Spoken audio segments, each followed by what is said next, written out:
today to talk to you guys about something that's been on my mind and on my heart, and I've gotten actually a lot of feedback from from clients as well as from fellow moms that we really are in need of some information. So for those of you that don't know me, hi, I am Marisol. I'm a human first and foremost. I happen to be also trained as a psychotherapist. I am trained in trauma, childhood trauma, various modalities to heal trauma. My hope and intention, I'm also a parent coach, a conscious parent coach. And I think if I could just do the elevator pitch on what my mission in life and what my career has been and I continue to be, is that my hope is to demystify the human experience. As a psychotherapist, the clinical model is just honestly icky to me. I'm trained in it, obviously. And my style is I'm a child expert. So I've done play therapy, I work with traumatized children, and as I myself have gone through my process, because I happen to be a human that's been traumatized, most therapists are, don't tell them, but as I've gone through my healing process and I've gone through my just life, I realized that we need less and less and less of this clinical stigma of just being a human being, and that I am actually not fond of diagnoses. They have their place, they're meant to be a tool. However, they've turned unfortunately into curses. So that's my soapbox for another day, but all that's me. That's kind of what my credibility is. Today, I often come into this page. I have a few pages. Like I said, I have a parent coaching program. I walk mamas specifically through a 10-week into how to become a conscious parent. And that starts with, well, we cannot be conscious parents if we don't become conscious humans, just so you know. But, and there's actually, there's a new round coming up in August, and I'm excited. I've gotten a lot of mamas in there, so if you're interested in that, go check out my page, which I'm sure you're watching some platform of. But today I'm coming to you as a child specialist. I have been either a crisis counselor or a therapist for almost 20 years. I've been an actual therapist for 15 years, specifically in childhood trauma. And so that's the hat that I'm using today, and that's also the credibility I'm going to use today. I happen to also be a mama of 2 cutie pies, like the most amazing humans ever, but that's besides the point. So I've lived it, but this is my angle today as a professional today. I'm going to come in today and talk to you all about a little bit of this whole school system going on. Okay, a few disclosures. I am not here to tell you what to do. I am certainly not here to advise on what the best case or the best situation is. In fact, I actually am a huge believer that no one has a right to do that. I am a full-blown believer that we are actually sovereign beings, that you, especially as mothers, fathers watching, no offense, but as humans and certainly as parents, we do know what's best for our families. We do know what's best for ourselves. We actually do know what's best for our children if we're actually listening to the right voice inside.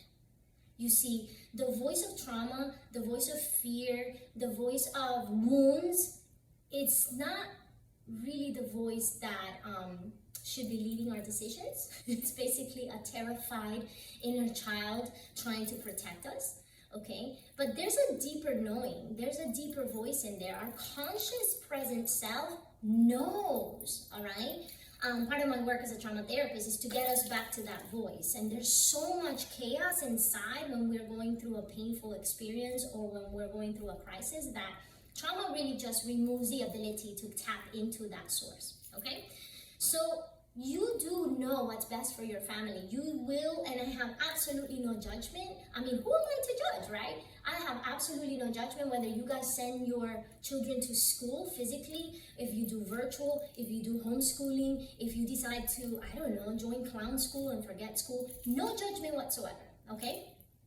What I'd like to come in and talk about today is the fact that I do know children. I know children's healing. I know how to heal trauma or facilitate that process, and I know human brains. And I want to talk about the commonalities and get us almost back to, hopefully for this, at least this time, get us back to a basic understanding, or maybe a more efficient or essentialist concept, which is we are all human beings. And I am a brain nerd. That's my gig. I love the brain, partly because the human experience, when we go through difficult challenges, we have a reaction. We have a brain that has a function and reacts a certain way. So that's kind of what my angle is today.